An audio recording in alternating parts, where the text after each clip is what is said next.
Now, from the news team that's covering the Carolinas, this is Channel 9 Eyewitness News Sunday morning. We are following breaking news right now. Police are investigating a deadly shooting at a motel in Union County. We have a live look at the scene to show you. It's at the Relax Inn on West Roosevelt Boulevard in Monroe. Police tell us around 1 this morning they responded to a shooting and found a man dead. They also say they found 3 victims and suspects injured, but it's unclear if they have anyone in custody. It's also not clear if they were guests of the hotel.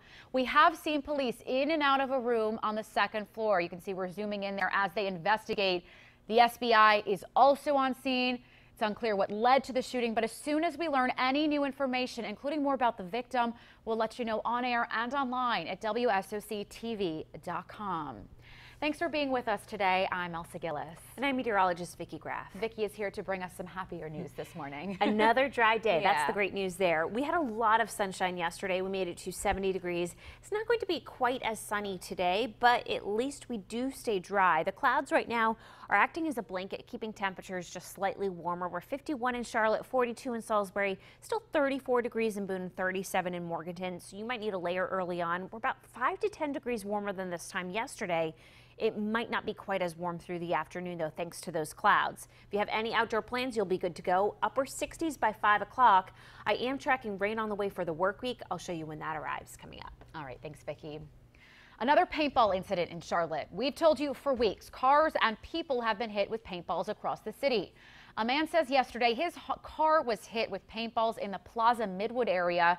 He told Eyewitness News reporter Stephanie Tinoco, while the paint comes off, the battle won't end well. Well, CMPD has received well over 100 calls about paintball gun complaints. Now, the people victimized by these paintball gun shootings are completely sick of it. We was at the red light maybe 3 seconds, and then the truck went by, and that's when it happened. Robert Hearn is the latest victim of an ongoing paintball shootout. About right there. He was driving on Commonwealth going towards Briar Creek when he says someone hit his car with a paintball gun and took off. And I saw a female stick a paintball out the gun out the window and shot the side of the car. He wasn't able to get a tag number, but thankfully there isn't any major damage, and he was able to wipe the paint right off. He says he really couldn't tell what shot at him at the time. I thought it was real at first. Yeah, you know, for a split second, it scared me. Paintball wars have been gaining national traction since the beginning of the year. Hearn says after his car was hit by paintballs, he found this post on social media of a Charlotte woman who was shot in the back while tending her yard. You know, that's not cool. I mean, that's just, you know, it's childish anyway, but, you know, I mean, I'm glad she didn't get hurt worse. Police have received more than 150 calls and filed dozens of reports. People shooting at homes, cars, children, and animals while driving. A frustrating trend, Hearn says, needs to stop. Someone's going to end up wrecking.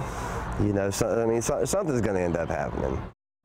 And the guy you just heard from decided not to file a police report this time, but he says if it does happen again, he definitely will. Now, CMPD has been receiving tips about these paintball gun shootings. Anyone with information is encouraged to contact Crime Stoppers. Reporting from CMPD headquarters, Stephanie Tinoco, Channel 9 Eyewitness News. Reports of this paintball craze began a few weeks ago. Chopper 9 Sky Zoom flew over this scene along Arrowwood Road in southwest Charlotte after a paintball war in the middle of rush hour. Officials say they're concerned because some people may not be able to recognize the difference between a paintball gun and a real one.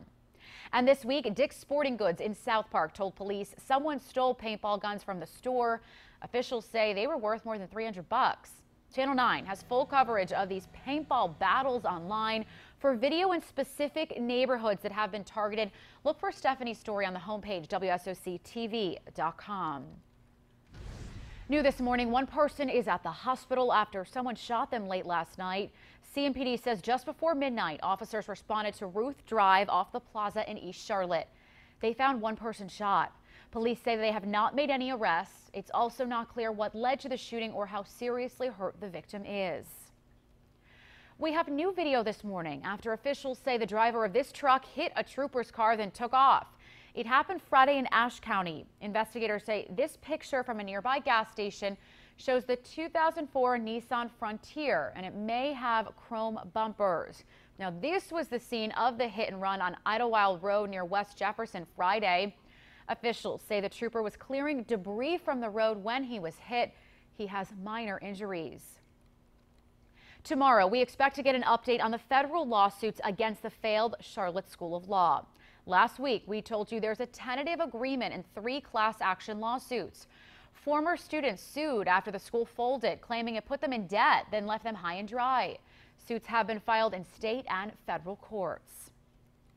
For the first time since her father's funeral, Gigi Graham spoke to the public. It was part of the Billy Graham Library's Ladies' Tea and Tour. She talked about how her own ups and downs assured her that all anyone needs is God's grace and mercy. She says although she comes from a well-known Christian family, she is the first to admit she tends to be a struggler. Try to encourage them and to lead them into, knowing that God is faithful no matter what, and to lead them into a personal relationship with Christ. After the tea, the group toured the Billy Graham Library in West Charlotte. Questions are growing over a heartbreaking story in Cincinnati, Ohio. And we've told you a teen died in a school parking lot after getting trapped in a vehicle's backseat. Police are accused of failing to adequately respond to his urgent 911 calls while he was stuck.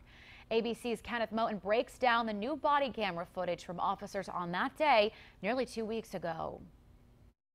Outrage over just released police body camera video that shows 2 police officers circling inside their vehicle while an Ohio teen suffocated nearby in his van. Music on the radio, the 3 minutes of video appears to show the responding officers never get out of their patrol car as Kyle Plush, pinned down, made frantic 911 calls. This is not a joke. I'm trapped inside my gold Honda Odyssey van. The Cincinnati Enquirer reports the 16-year-old was kneeling on the third seat, reaching for tennis equipment, when the seat flipped over, trapping him upside down. The police report says the officers searched for 11 minutes. These kids drive better cars than you do. Kyle made a second 911 call giving the make, model, and color of his vehicle. The officers still on the scene, but that critical information was never relayed to them. That 911 operator was placed on leave, but has now been allowed back on the job. There's an ongoing investigation into the actions of the 911 operator and the responding officers. Kyle's family is demanding answers and change in the wake of that tragic accident. Kenneth Moten, ABC News, New York. In November, Honda recalled 800,000 Odyssey minivans because the vehicle's second row seats can tip forward if they're not properly latched. The recall was for 2011 to 2017 vans. We don't know what the year of the van was in this Cincinnati case. More than 1,500 people gathered inside this Houston church yesterday for former First Lady Barbara Bush's funeral. She died at the age of 92 on Tuesday. Yesterday, former presidents and first ladies attended the funeral.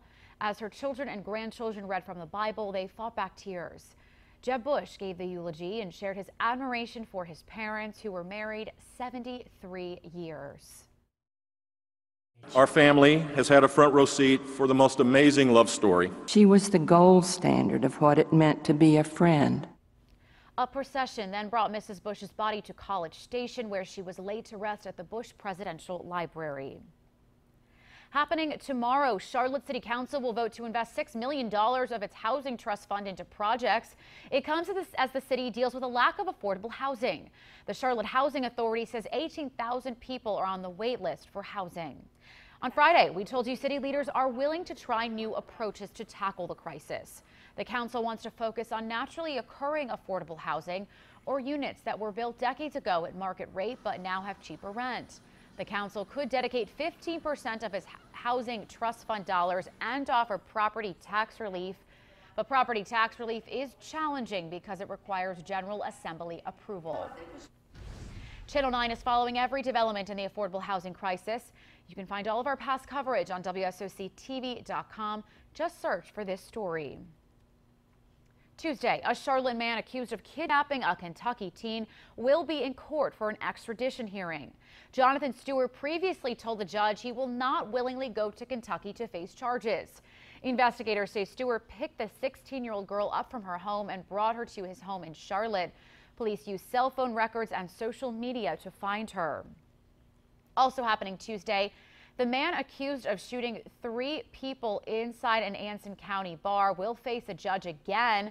Police say Robbie Harris shot the men inside Mr. D's Bar and Grill on East Caswell Street in Wadesboro last month. 2 of them died. Investigators say Harris had an ongoing dispute with at least one of the victims. Once again, CMPD will head to a North Carolina military base to recruit officers. Thursday, CMPD will go to the Fort Bragg Career Expo. We've told you CMPD needs to hire roughly 200 officers, and the department is losing them faster than they can hire them. In February, officers packed a Charlotte City Council meeting saying they need a 15% raise across the board. CMPD said officers are leaving for other cities that pay more, including Raleigh. Its police department tried to recruit officers in Charlotte earlier this month. If you're looking for a new job, listen up. HMS Host is holding a job fair to fill 60 full-time positions at restaurants within Charlotte Douglas Airport. Those include Starbucks, Panda Express, Chick-fil-A, and Dale Jr.'s Whiskey River. The job fair is Tuesday at 10 a.m. at the Courtyard Hotel on West W.T. Harris Boulevard. Today is Pink Sunday in the Charlotte area. The 9th annual Susan G. Komen Charlotte Pink event educates the public about breast health awareness and early cancer detection. Today, churches in 12 local counties will celebrate Pink Sunday, including Cabarrus, Gaston, and Mecklenburg counties. Today's events all kick off at 10 this morning. I'm taking a live look outside right now from our Lake Norman cam as the sun comes up. Meteorologist Gigi Graham has an update on your Sunday forecast in Severe Weather Center 9. And good Sunday morning. It is a fairly cloudy start to the day. The clouds will stick around through the afternoon today. We won't see quite as much sunshine as we did yesterday, but at least it still stays dry. I am tracking this massive system to the west. This is heading our way, and it's going to bring us some rain for the start of the work week. For today, enjoy another dry day. Get outside, go for a walk, enjoy the dry conditions. Clouds continue to thicken up through the afternoon, and that rain moves in for the morning drive tomorrow. I'll advance futurecast coming up to show you how long that unsettled weather will stick around. A North Carolina mother and her 2 kids shot and killed. New at 7:45, the emotional vigil for them and the prayer from their pastor this morning. Keeping students safe at school. At 7:30, the steps law enforcement will take this week and the special training some North Carolina students received this weekend. But first, lawmakers. What lawmakers say is partly to blame after a prison riot in South Carolina and why the problem may not get better anytime soon.